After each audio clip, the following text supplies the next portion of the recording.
Hello दोस्तों, welcome to result Guru channel. जैसा कि आप सभी लोग जानते हैं, हम रोज़ 1 बजे यहाँ लाइव होते हैं। किसके लिए? यूपी टीजीटी साइंस के लिए। जो बच्चे टीजीटी साइंस की प्रिपरेशन कर रहे हैं उनके लिए क्लास बहुत ही ज़्यादा हेल्पफुल होने वाली है, क्योंकि यहाँ पे हम डिस्कस करने वाले हैं प्रीवियस ईयर क्वेश्चंस को। किसको? प्रीवियस ईयर क्वेश्चंस को। किससे? साइंस, फिजिक्स और केमिस्ट्री। आपकी टीजीटी, यूपी टीजीटी में फिजिक्स और केमिस्ट्री से क्वेश्चंस पूछे जाते हैं, तो हम उसको यहाँ पे डिस्कस करने वाले हैं आज।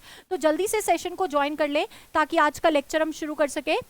यस बेटा, यहाँ पे फिजिक्स और केमिस्ट्री दोनों पूछी जाती है, लेकिन यूपी टीजीटी बायोलॉजी में सिर्फ और सिर्फ क्या पूछा जाता है? सिर्फ बायोलॉजी पूछी जाती है। लेकिन यहाँ पे यूपी टीजीटी साइंस में आपका फिजिक्स और केमिस्ट्री वाला पार्ट होता है। तो लास्ट क्लास में भी हमने डिस्कस किया था कि जो मेटल्स वाला पार्ट है, मेटल्स वाले पार्ट को हमने क्या करना है, यहाँ पे कवर करना है केमिस्ट्री में। तो चलो शुरू कर लेते हैं प्रीवियस ईयर क्वेश्चन को।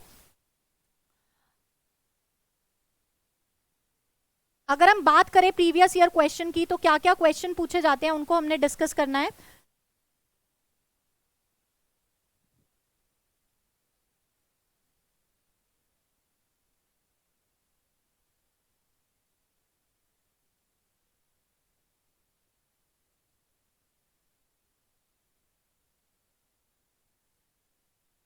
तो हमारा फर्स्ट क्वेश्चन कहता है आज का, ये हमने लास्ट क्लास में डिस्कस कर लिया था, ये भी हमने लास्ट क्लास में डिस्कस कर लिया था। एलॉय के बारे में भी हमने लास्ट क्लास में डिस्कस कर लिया था। यस, हमें बात करनी है इस क्वेश्चन की, the process of separating compounds. Compounds को सेपरेट करना एक मिक्सचर में से, उस प्रोसेस को क्या कहते हैं?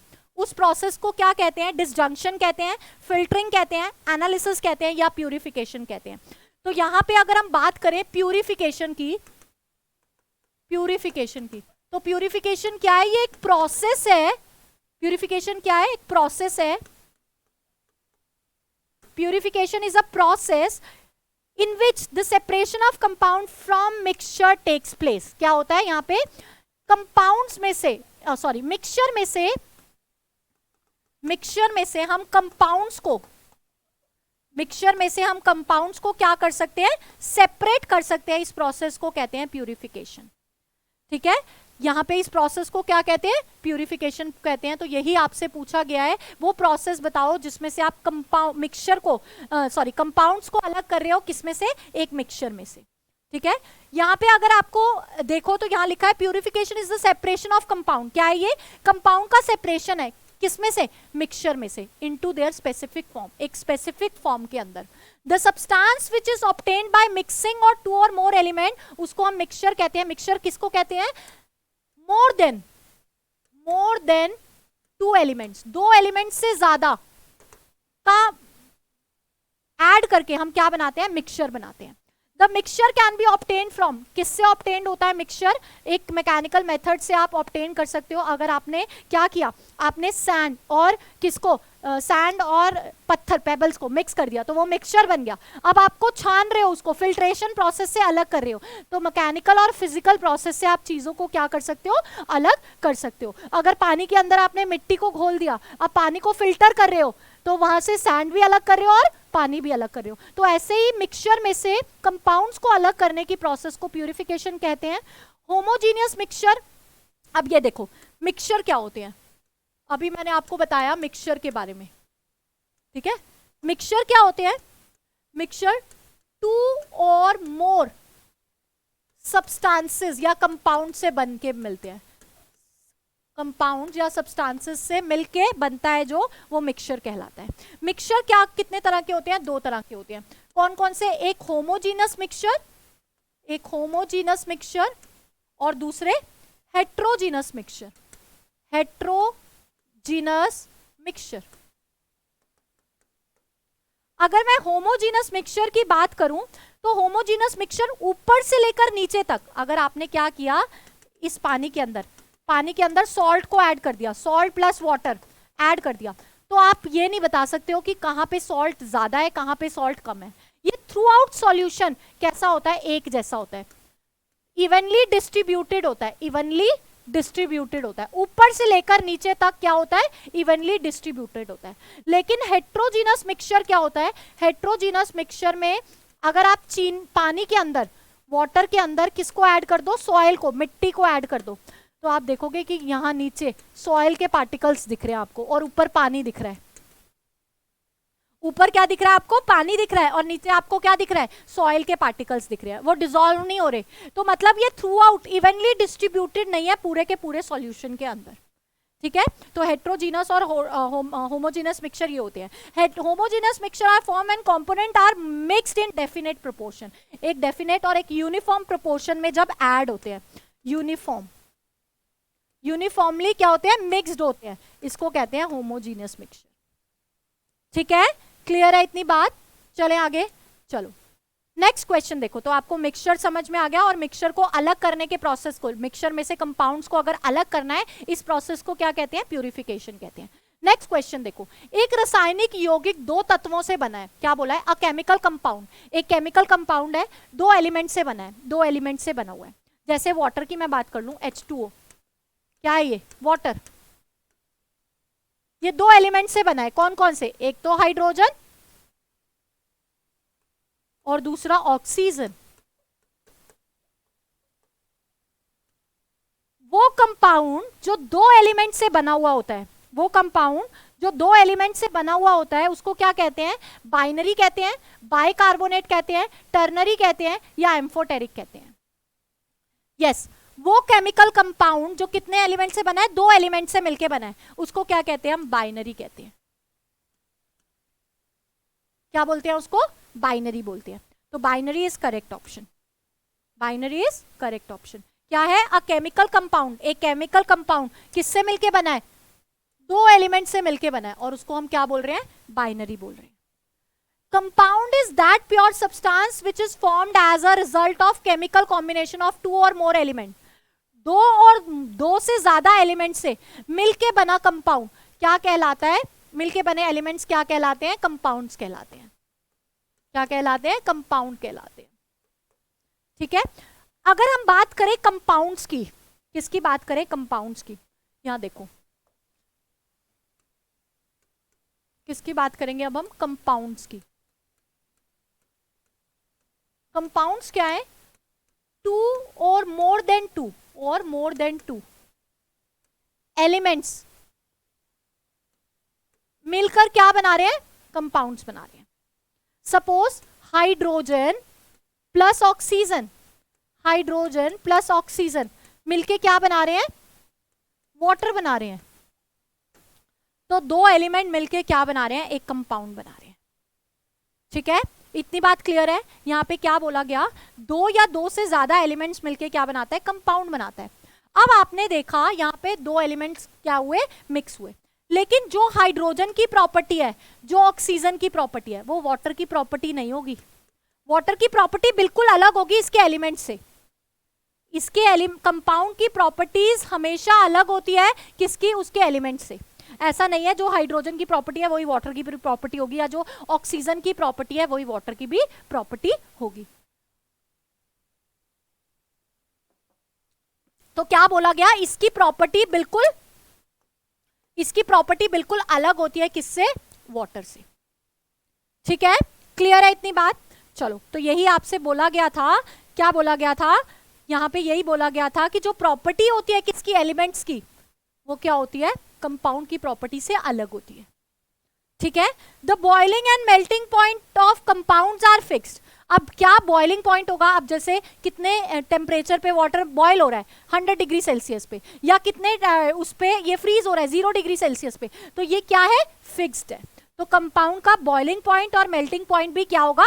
फिक्स्ड होगा, ठीक है। एम्फोटेरिक सब्सटेंस जो क्या करते हैं? एसिड और बेसिस के साथ रिएक्ट करते हैं। कार्बोनेट आयंस क्या होते हैं? हाइड्रोजन कार्बोनेट, जैसे सोडियम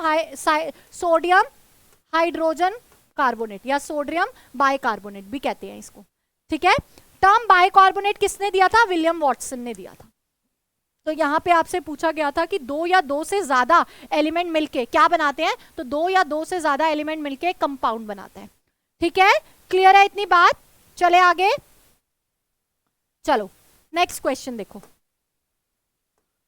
नेक्स्ट क्वेश्चन कहता है जीवित तंत्रों के अध्ययन से संबंधित रसायन की शाखा का नाम है the name of branch of chemistry related to the study of living mechanism.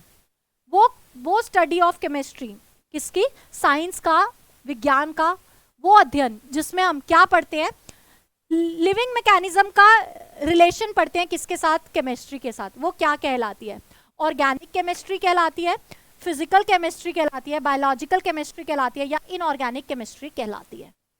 Yes, क्या कहलाती है वो, बायोलॉजिकल केमिस्ट्री कहलाती है। क्या कहलाती है, बायोलॉजिकल। बायोलॉजिकल केमिस्ट्री में बायोस में बायोमोलिक्यूल्स, जैसे क्या पढ़ते हो आप, बायोकेमिस्ट्री पढ़ते हो, जैसे बायोमोलिक्यूल्स के बारे में पढ़ते हो। बायोमोलिक्यूल्स कौन से हुए, जैसे प्रोटीन हुआ, डीएनए हुआ, इसके केमिकल स्ट्रक्चर को पढ़ते हो इसके अंदर, बायोलॉजिकल केमिस्ट्री के अंदर। ठीक है, तो branch of chemistry with deal with living things, living things के साथ जो केमिस्ट्री डील करती है वो बायोलॉजिकल केमिस्ट्री कहलाती है। ठीक है, ऑर्गेनिक केमिस्ट्री किसे कहते हैं, जहां पे हम और कार्बन और इट्स कंपाउंड्स की स्टडी करते हैं, कार्बन एंड इट्स कंपाउंड की स्टडी करते हैं, उसको हम कहते हैं ऑर्गेनिक केमिस्ट्री। उसको क्या कहते हैं, ऑर्गेनिक केमिस्ट्री। अब बताओ फिजिकल केमिस्ट्री किसे बोलते हैं, फिजिकल केमिस्ट्री किसे बोलते हैं, फिजिकल केमिस्ट्री वो होता है जहां पे हम किसके बारे में पढ़ते हैं, मैटर के बारे में पढ़ते हैं, उसके स्ट्रक्चर के बारे में पढ़ते हैं, मैटर के स्ट्रक्चर के बारे में पढ़ते हैं, उसको हम फिजिकल केमिस्ट्री बोलते हैं। और inorganic chemistry apart from carbon और इट्स कंपाउंड से हटकर जो अदर कंपाउंड्स के बारे में हम पढ़ेंगे वो हम इनऑर्गेनिक केमिस्ट्री में पढ़ते हैं। ठीक है, इतनी बात क्लियर है। Carbon dioxide, monoxide, carbonate, bicarbonate को हम इनऑर्गेनिक केमिस्ट्री में पढ़ते हैं। ठीक है, चलो, तो यहां पे क्या होगा, जैविक रसायन is correct option. Next question पे मूव करें। चलो नेक्स्ट क्वेश्चन देखो। तो द ब्रांच ऑफ केमिस्ट्री, वो ब्रांच केमिस्ट्री की जो किसके साथ, लिविंग सिस्टम के साथ डील करती है, उसको हम क्या बोलते हैं, उसको हम ऑर्गेनिक थोड़ी बोलते हैं, उसको हम बायोकेमिस्ट्री बोलते हैं, बायोलॉजिकल केमिस्ट्री बोलते हैं, गलत लिखा हुआ है। ठीक है, ऑर्गेनिक केमिस्ट्री में हम कार्बोनेट्स कंपाउंड्स के बारे में पढ़ते हैं, और स्टडी ऑफ ये कार्बन डाइऑक्साइड, मोनोऑक्साइड, कार्बोनेट, ये किसमें, इनऑर्गेनिक केमिस्ट्री में पढ़ते हैं। फिजिकल केमिस्ट्री में हम प्रिंसिपल्स पढ़ते हैं, किससे रिलेटेड, स्ट्रक्चर और मैटर से रिलेटेड, वो सब हम किस में पढ़ते हैं, या उसका ट्रांसफॉर्मेशन कैसे एक स्टेट से दूसरे स्टेट में चेंज हो रही है, इसके अंदर क्या क्या प्रिंसिपल है, ये कैसे फॉलो हो रहा है, ये सब हम किस में पढ़ते हैं, फिजिकल केमिस्ट्री के अंदर पढ़ते हैं। ठीक है, नेक्स्ट, चलो नेक्स्ट क्वेश्चन देखो। नेक्स्ट क्वेश्चन क्या कहता है, रसो चिकित्सक का संबंध निम्न में से किससे है, the chemochemistry is related to, chemotherapy is related to, सबने वर्ड तो सुना होगा, कीमोथेरेपी सुना है ना। कीमोथेरेपी कब देते हैं, जब कोई किसी को डिजीज हो, कौन सी, कैंसर में इसका यूज किया जाता है, उन सेल को, कैंसर में जो ऑन्कोजेनिक सेल है, ऑन्कोजेनिक सेल है, ठीक है, उनकी ग्रोथ को क्या करने के लिए, किल करने के लिए, किल करने के लिए, क्या करने के लिए, इन सेल्स को किल करने के लिए किसकी यूज करते हैं, केमिकल्स का यूज करते हैं, उसको बोलते हैं कीमोथेरेपी। क्या बोलते हैं, कीमोथेरेपी बोलते हैं। तो ये क्या है कि औद्योगिक इंजीनियरिंग है, इंडस्ट्रियल इंजीनियरिंग है, युद्धों में रसायन का उपयोग है, या जो वॉर्स में केमिकल्स यूज किए जाते हैं उसको कीमोथेरेपी बोलते हैं, या use and study of chemical in the treatment of disease, disease के ट्रीटमेंट के लिए यूज किया गया केमिकल क्या कहलाता है, कीमोथेरेपी कहलाती है। खाद्य उद्योग में रसायनों का उपयोग, केमिकल्स का फूड इंडस्ट्री में उपयोग, या ये कहलाता है। तो करेक्ट आंसर क्या है, use and study of chemicals in the treatment of disease, disease के ट्रीटमेंट के लिए।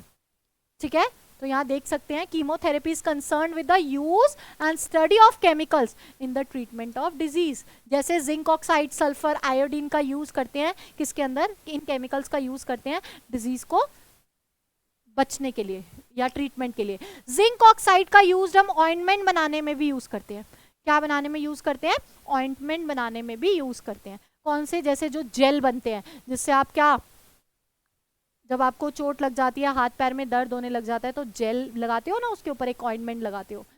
ठीक है, sulphur is used in the medical of skin disease, sulphur का यूज कहाँ किया जाता है, सल्फर का यूज किया जाता है किसमें? स्किन की डिजीजेस में। आयोडीन्स को फ्लास्क के साथ मिक्स करके एंटीसेप्टिक बनाते हैं जो चोट लगने में, जैसे डिटॉल, जैसे सैलवॉन आती है ना, सैवलॉन सॉरी, डिटॉल का यूज करते हो। ये सब क्या एंटीसेप्टिक है, किससे बनता है? अल्कोहल में आयोडीन को ऐड करके। ठीक है। सल्फर का यूज हम गन पाउडर बनाने में भी करते हैं। लास्ट क्लास में मैंने आपको बताया था आरडीएक्स गन पावर में क्या क्या डलता है, कौन कौन सा केमिकल डलता है, और ये भी बताया था जो आरडीएक्स होता है वो हाईली एक्सप्लोसिव होता है। ठीक है। इथाइलिन गैस का यूज कहाँ करते हैं? फूड के राइपनिंग में। जो कच्चे फ्रूट होते हैं, जैसे उसको पकाने के लिए केलों को कच्चे उतार लेते हैं और फिर इथाइलिन के प्रेजेंस में उसको क्या कर देते हैं? राइप कर देते हैं। तो आर्टिफिशियल राइपनिंग में इथाइलिन गैस का यूज किया जाता है। ठीक है, क्लियर है? चलो next. The leaching process includes, the leaching process क्या इंक्लूड करता है? Remove dark colours, dark colours को रिमूव करता है। Dissolving soluble compound, soluble compounds को डिसॉल्व करता है। वेपराइजेशन करता है या फिल्टरिंग करता है। क्या पूछा है? लीचिंग प्रोसेस क्या है? ये लीचिंग प्रोसेस, लीचिंग कौन सा प्रोसेस होता है? ये लीचिंग प्रोसेस कौन बताएगा? ये हम कहाँ यूज करते हैं? एक्सट्रैक्शन में यूज करते हैं। एक्सट्रैक्शन ऑफ सब्सटेंसेस, सब्सटेंस को एक्सट्रैक्ट करने के लिए, सब्सटेंस को क्या करने के लिए? एक्सट्रैक्ट करने के लिए। कहां से? किसी सॉलिड में से, from solid. Extraction of substance from solid is known as leaching. ये क्या करते हैं? इसमें हम क्या करते हैं? उस जिसको हमें अलग करना है उसको हम पानी में डिसॉल्व कराते हैं, इसमें एक लिक्विड में डिसॉल्व कराते हैं और वो सॉल्यूबल हो जाता है, घुल जाता है। घुलने के बाद हम उसको सेपरेट कर लेते हैं। ठीक है। तो ये क्या है? एक घुलनशील यौगिक घोलना है, एक घुलनशील कंपाउंड है, सॉल्यूबल कंपाउंड है जो डिसॉल्व हो जाता है, जो हम लीचिंग प्रोसेस में यूज करते हैं। ठीक है। तो इसका करेक्ट ऑप्शन क्या है? Dissolving soluble compounds. तो the dissolution of soluble compounds involved in leaching process क्या है? सॉल्यूबल कंपाउंड का डिसोल्यूशन क्या है? Leaching process. किसका यूज करते हैं? ऑक्सैलिक एसिड का यूज करते हैं। अभी आपसे पूछा था कि कौन ये कलर रिमूव करने के लिए या स्टेन को, अगर आपकी कपड़ों में कोई स्टेन लग जाता है या आपको कपड़े क्या कराने होते हैं? डाई कराने होते हैं, या आपको रिमूव करना होता है कलर को, तो उसका क्या? ऑक्सैलिक एसिड का यूज करते हो। ऑक्सैलिक एसिड क्या करता है? ये remove strong dyes from fabric, fabric में से कलर को डिसकलर कर देता है। ठीक है।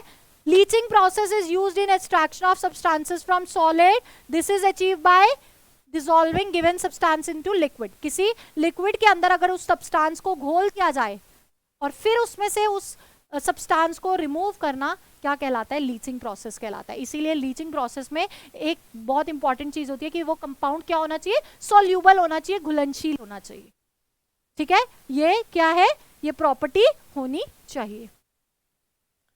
ठीक है। चले नेक्स्ट क्वेश्चन पे। चलो नेक्स्ट क्वेश्चन देखो।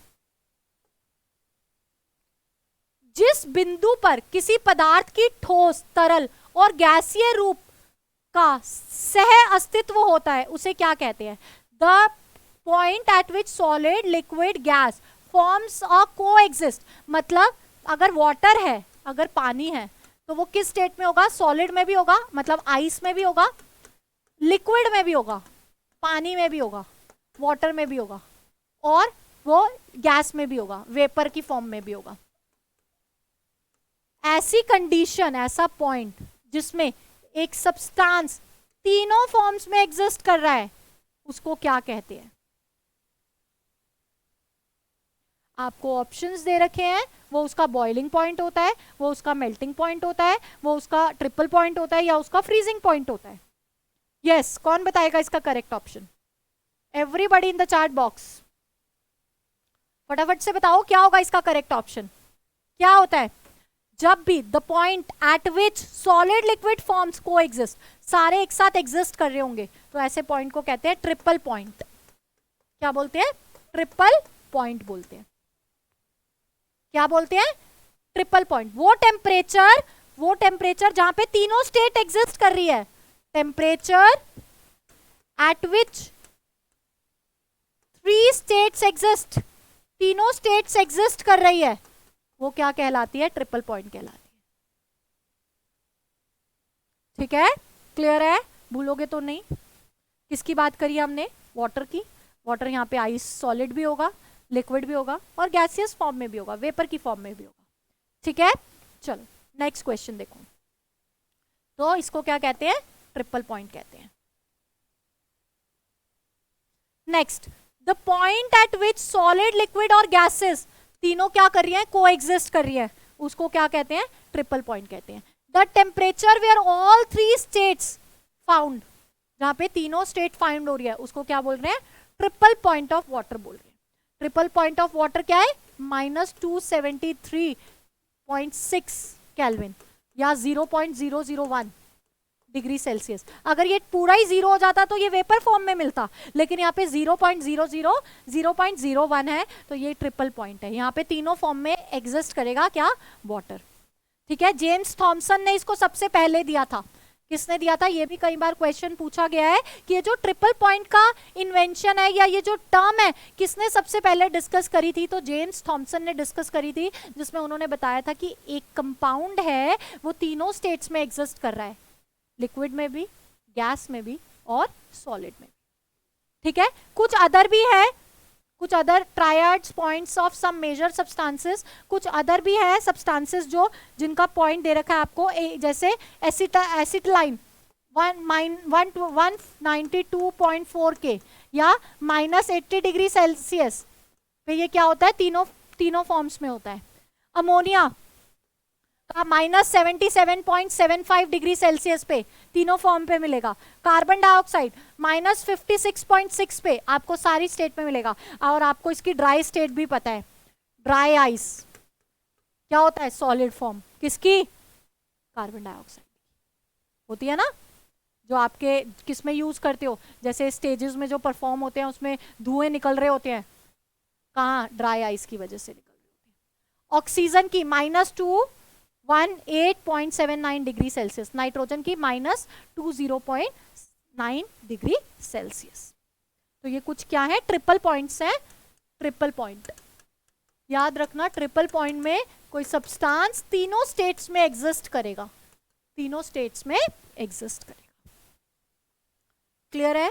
चलो नेक्स्ट, फ्रीजिंग पॉइंट क्या होता है? फ्रीजिंग पॉइंट वो होता है जब सॉलिड में चेंज हो रहा हो, है ना।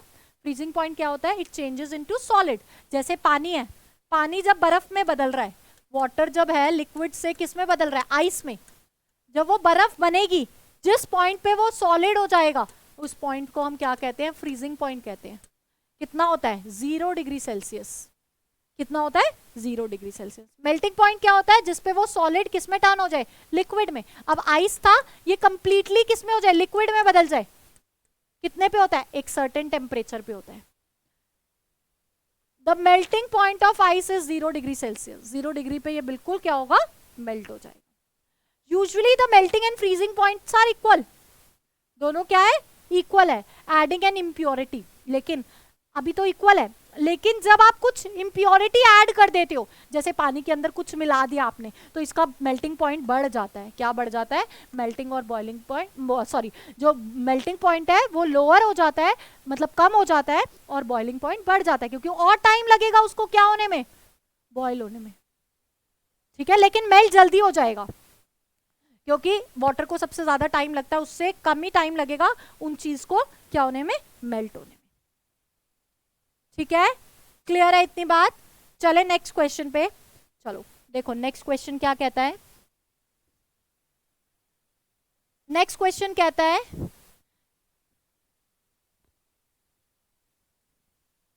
नेक्स्ट क्वेश्चन कहता है किसी भी तंत्र से जल के निकासन के प्रक्रम को क्या कहते हैं? The process of removal of water from any system. किसी सिस्टम में से वाटर को रिमूव करना क्या कहलाता है? ऑक्सीडेशन कहलाता है, रिडक्शन कहलाता है, डिहाइड्रेशन कहलाता है, या वेपराइजेशन कहलाता है। किसी प्रोसेस में से क्या निकालना? Removal of water. तो removal of water, dehydration. Dehydration आपने वर्ड सुना होगा, कभी कभी आपको लूज मोशंस हो जाते हैं, या स्टमक डिस्टर्ब हो जाता है, या क्या हो जाता है, स्टमक डिस्टर्ब हो जाता है, या आपकी बॉडी क्या नहीं कर पाती, बहुत ज़्यादा डाइजेस्ट नहीं कर पा रही है, तो क्या होगा, आपको वाटरी स्टूल आएगा, है ना। अब लूज मोशन हो गए, उससे आपका पानी निकल गया बॉडी का पूरा, पानी निकल गया तो आप क्या हो गए, डिहाइड्रेटेड हो गए, क्या हो गए, डिहाइड्रेटेड। अब आपको जो डॉक्टर्स के पास जाओगे तो वो एक ओरल सॉल्यूशन दे देते हैं, वो क्या देते हैं, एक ओरल सॉल्यूशन, ORS का घोल दे देते हैं, बोलते हैं इसको पानी में डाल डाल के पीते जाओ, तो आप क्या हो जाते हो, रिहाइड्रेटेड हो जाते हो, क्या हो जाते हो, दोबारा से हाइड्रेटेड हो जाते हो।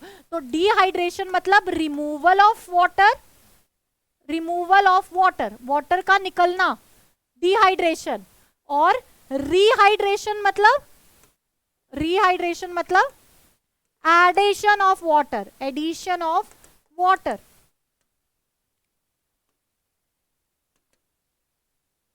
आपका पानी, इसका ORS का जो घोल देते हैं आपको, ORS, इसकी फुल फॉर्म ही यही होती है, ओरल रिहाइड्रेटेड सॉल्यूशन। ओरल मतलब माउथ से लेने वाला, रिहाइड्रेटेड मतलब जिसके अंदर पानी हो, पानी आपकी पानी की मात्रा बढ़ाए, उस सॉल्यूशन को कहते हैं। तो डिहाइड्रेशन क्या होता है, रिमूवल ऑफ वाटर, और रिहाइड्रेशन क्या होता है, addition of water. Oxidation process क्या होता है, जब ऑक्सीजन कंबाइन करता है किसी रिएक्शन में, ऑक्सीजन का combination reacts with oxygen, the chemical reaction in which substance combine with oxygen, या रिमूवल ऑफ हाइड्रोजन, क्या एडिशन ऑफ, इसका क्या मतलब होता है, ऑक्सीडेशन मतलब क्या है, ऑक्सीडेशन, ऑक्सीडेशन क्या है, एडिशन ऑफ ऑक्सीजन, ऑक्सीजन का ऐड होना, या रिमूवल ऑफ हाइड्रोजन, हाइड्रोजन का निकलना, रिमूवल ऑफ हाइड्रोजन, हाइड्रोजन का निकलना, ऑक्सीजन का ऐड होना, ये क्या कहलाता है, ऑक्सीडेशन कहलाता है। वहीं अगर हम रिडक्शन की बात करें तो रिडक्शन क्या है, addition of hydrogen, addition of hydrogen, इसका उल्टा, या रिमूवल ऑफ ऑक्सीजन, या रिमूवल ऑफ ऑक्सीजन। ठीक है, क्लियर है इतनी बात, ऑक्सीडेशन और रिडक्शन समझ में आ गया। और दूसरा एक और दे रखा आपको, वेपराइजेशन, वेपराइजेशन, वेपराइजेशन क्या है, जब लिक्विड किस में चेंज हो रहा है, लिक्विड गैसियस में चेंज हो रहा है, लिक्विड किस में चेंज हो रहा है, गैस में चेंज हो रहा है। एक सर्टेन टेम्परेचर पे क्या होता है, ये लिक्विड किस में चेंज होने लगता है, वेपर बनाने लग जाता है, क्या बनाने लग जाता है, वेपर, और उसको कहते हैं वेपराइजेशन। ठीक है, क्लियर है। चलो, जैसे कपड़े सुखा रहे हो, गीले कपड़े हैं, बाहर डाल दिए, सन की हीट से क्या हुए, वो कपड़े सूख रहे हैं, या विंड से वो कपड़े सूख रहे हैं, क्या हो रहा है, जो पानी है कपड़ों का वो किस में जा रहा है, एटमॉस्फेयर में जा रहा है, जिसको इवेपोरेशन भी बोलते हैं, इवेपोरेशन। पानी क्या हो रहा है, वेपर बन के उड़ रहा है, वेपर बन के उड़ रहा है, उस प्रोसेस को क्या कह रहे हो, इवेपोरेशन। ठीक है, क्लियर है। तो यहां पे क्या पूछा है आपसे, रिमूवल ऑफ वाटर पूछा है, तो वो क्या है, डिहाइड्रेशन। क्लियर है इतनी बात, चलो, वेरी नाइस, वेरी गुड बेटा।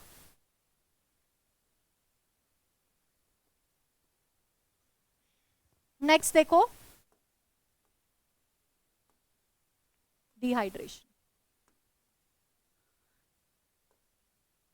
Next, which of the following is not a mixture, इनमें से कौन सा एक मिश्रण नहीं है, ग्लास, ब्रास, स्टील या ग्रेफाइट। क्या पूछा है, इनमें से कौन सा एक मिक्सचर नहीं है, ग्लास, ब्रास, स्टील और ग्रेफाइट।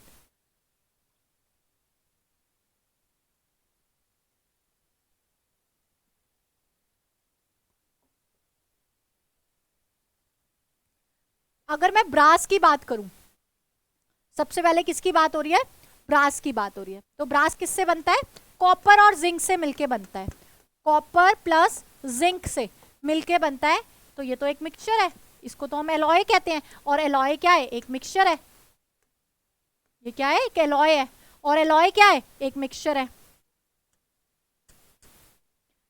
क्या है एलॉय? एलॉय तो एक मिक्सचर है। ये किससे बना हुआ है? कॉपर और जिंक से बना हुआ है।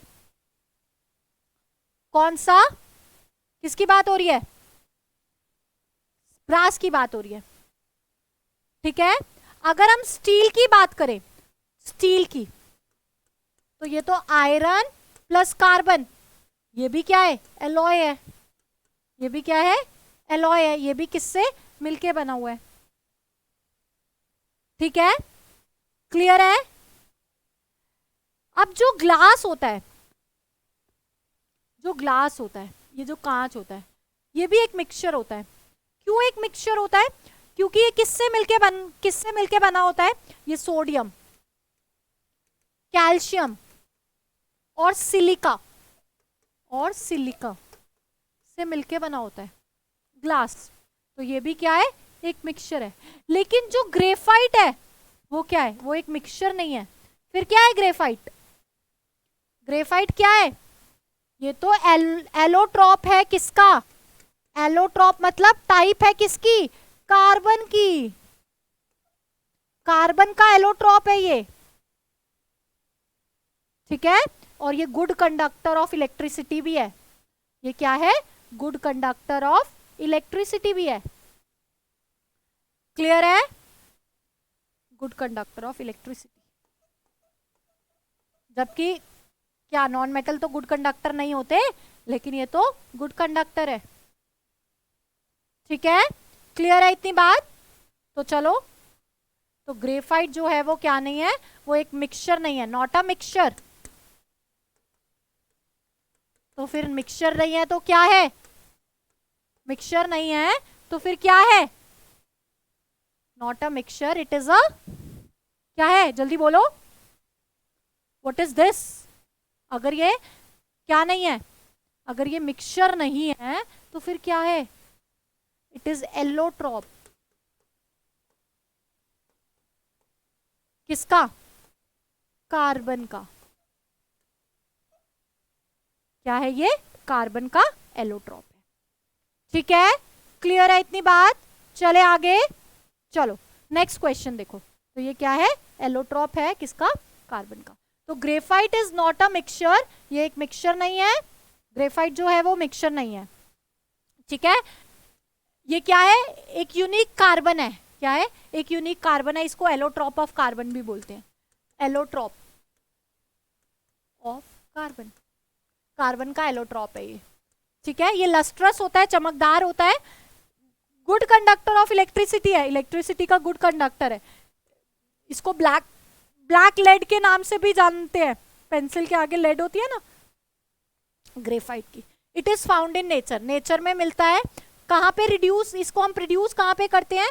जब हम कोल को, कोयला होता है ना, कोल को, एंथ्रासिट कोल जो सबसे अच्छा कोल होता है, एंथ्रासिट कोल को सैंड में, जो एंथ्रासिट कोल होता है और सैंड को हीट करते हैं तो हमें ग्रेफाइट मिल जाता है। ठीक है, अब ब्रास पूछा था आपसे, ब्रास क्या है? ये एक एलॉय है। किसका? कॉपर और जिंक का। कॉपर और जिंक के मिक्सचर को क्या कहते हैं? ब्रास कहते हैं। ठीक है, mixture of tin and lead क्या कहते हैं? सोल्डर कहते हैं। सोल्डर भी क्या है? एलॉय है। जो किस में यूज करते हो? वेल्डिंग में यूज करते हो। इसका यूज कहाँ होता है? वेल्डिंग में। ये भी क्या है? एक एलॉय है। किस किस का? टिन का और लेड का। ठीक है, lead is most stable element. Lead क्या है? मोस्ट स्टेबल एलिमेंट भी है। स्टील जो है वो आयरन और कार्बन का मिक्सचर है, जिसके घर में यूटेंसिल्स बने होते हैं, बर्तन बने होते हैं जिसके। स्टील किसका बना है? आयरन का और कार्बन का। Steel is manufacture by Bessemer method से बना होता है, हीटिंग प्रोसेस है ये भी एक, जिससे स्टील बनता है। और जो ग्लास है वो क्या है? सुपर कूल्ड लिक्विड है। ग्लास क्या है? अभी आपसे ये भी क्वेश्चन पूछा जा सकता है कि इसमें से कौन सा एक सुपर कूल्ड मिक्सचर है, तो आप बता सकते हो ग्लास, क्योंकि ये किसका बना है? सोडियम, कैल्शियम और सिलिकेट का बना होता है।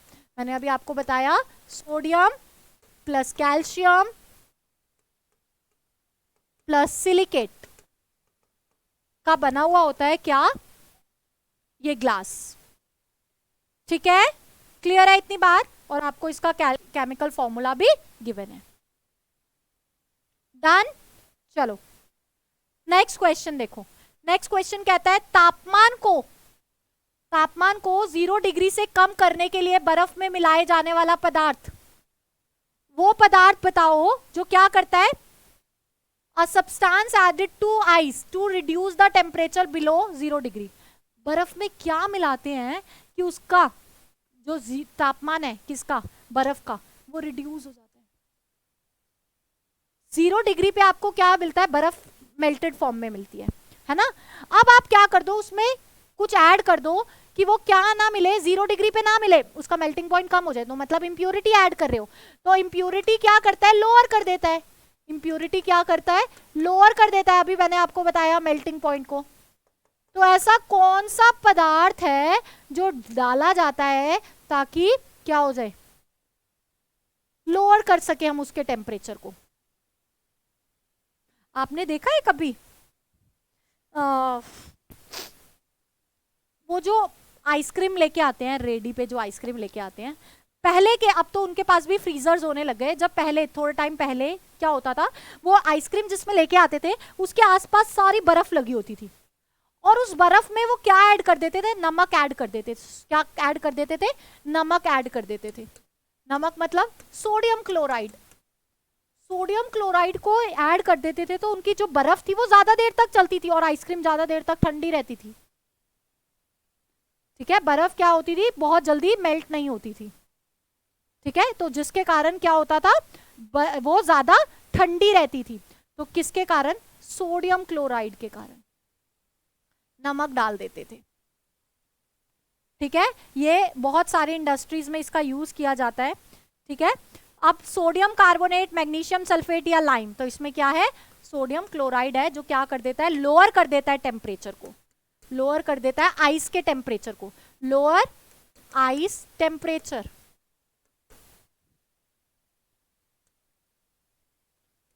Sodium chloride. Next, sodium chloride is added to ice. Sodium chloride को आइस में ऐड करते हैं ताकि उसका टेम्परेचर क्या हो जाए? लो हो जाए। The addition of sodium raises the temperature to -21 degree Celsius. क्या कर देता है? रेज कर देता है और उसको सॉलिडिफाई कर देता है, जमा देता है। किसको? बर्फ को। सोडियम कार्बोनेट कहाँ पे यूज करते हैं? पेपर इंडस्ट्रीज में और ग्लास के मैन्युफैक्चरिंग में हम इसका यूज करते हैं। किसका? सोडियम कार्बोनेट का, NaCO3, सोडियम कार्बोनेट। ठीक है, मैग्नीशियम का यूज कहाँ करते हैं? एलॉयज बनाने में मैग्नीशियम का यूज करते हैं। ठीक है, मैग्नीशियम सल्फेट का यूज कहाँ करते हैं? Epsom salt. अच्छा, मैग्नीशियम उसको, मैग्नीशियम सल्फेट को, MgSO4 को क्या बोलते हैं? इप्सम सॉल्ट भी बोलते हैं, इप्सम सॉल्ट भी बोलते हैं। ये एग्रीकल्चर में यूज होता है। ठीक है, क्लियर है इतनी बात? चले आगे, चलो नेक्स्ट क्वेश्चन देखो। नेक्स्ट क्वेश्चन कहता है ऊष्मा तथा दाब में, ऊष्मा तथा दाब में हमेशा के लिए विकसित, विरूपित किया जाने वाला पदार्थ क्या कहलाता है? A substance that can be deformed for ever by heating and pressure. ऐसा पदार्थ बताओ जो बिल्कुल अपनी फॉर एवर, हमेशा के लिए अपनी क्या कर दे? अपनी किसको? शेप को डिफॉर्म कर दे।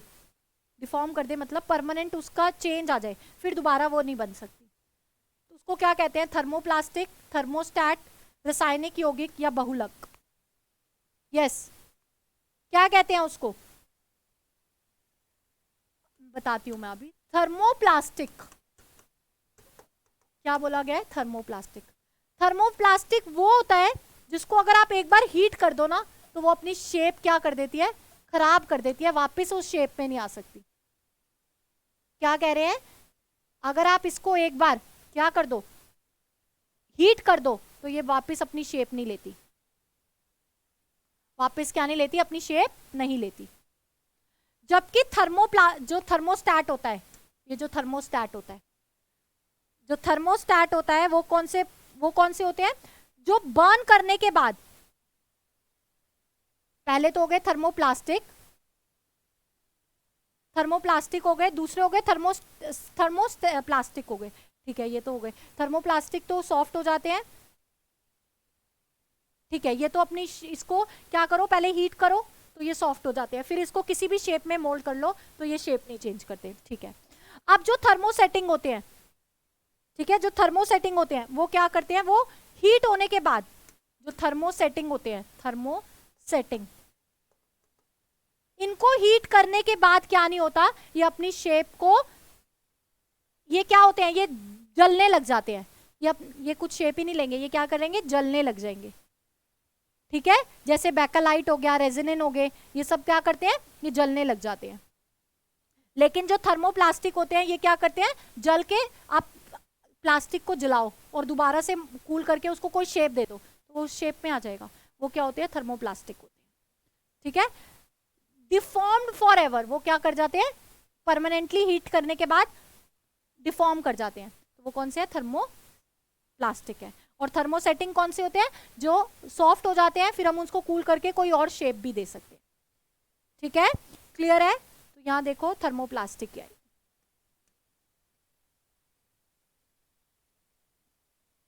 क्लियर है इतनी चीज। चलो एक बार देख लेते हैं क्या कहते हैं ये। तो the material which can be deformed, वो मटेरियल जो डिफॉर्म हो जाता है परमानेंटली, दोबारा से रिटेन नहीं कर सकता, बाय हीट एंड प्रेशर, उसको हम थर्मोप्लास्टिक बोलते हैं। On the basis of intermolecular force, किसके बीच में, पार्टिकल्स के बीच में इंटरमोलिकुलर फोर्स क्या बताता है, इसको डिवाइड करता है। फर्स्ट इलाटोमर में, जिसमें वीक फोर्स होते हैं वो इलाटोमर्स होते हैं, और फाइबर्स जो होते हैं जिनके अंदर स्ट्रॉन्ग इंटरमोलिकुलर फोर्स होता है। जो वीक होते हैं वो इलाटोमर होते हैं, और जो फाइबर्स होते हैं वो उनके अंदर स्ट्रॉन्ग फोर्सेस होती हैं। ठीक है, thermoplastic polymers they can be become, अच्छा ये थर्मोप्लास्टिक नहीं होगा, ये थर्मोस्टैटिक होगा। थर्मोस्टैटिक कौन से होते हैं, जो हीट हो जाते हैं और कूल करने के बाद उसको मोल्ड कर लिया जाता है। ठीक है, और थर्मोसेटिंग कौन से होते हैं, जो बर्न कर जाते हैं, हीटिंग के बाद वो बर्न कर जाते हैं, उनको तो कोई शेप दे ही नहीं सकते हम। ठीक है, क्लियर है इतनी बात। तो this is all about your today's class. आज की क्लास में हमने कुछ क्वेश्चंस डिस्कस करे जो बहुत ही इंपॉर्टेंट थे, किसके लिए, एग्जामिनेशन पॉइंट ऑफ व्यू के लिए। अब हम नेक्स्ट क्लास में कुछ और क्वेश्चंस लेके आएंगे जो बहुत ही इंपॉर्टेंट होंगे, किसके लिए, इस टॉपिक को हम बस अब लास्ट क्लास में फिनिश करने वाले हैं। मेरे ख्याल से आपके पास मोर देन 50 क्वेश्चंस एक टॉपिक से हो जाएंगे। ठीक है, तो see you guys tomorrow, bye bye, take care and have a nice day.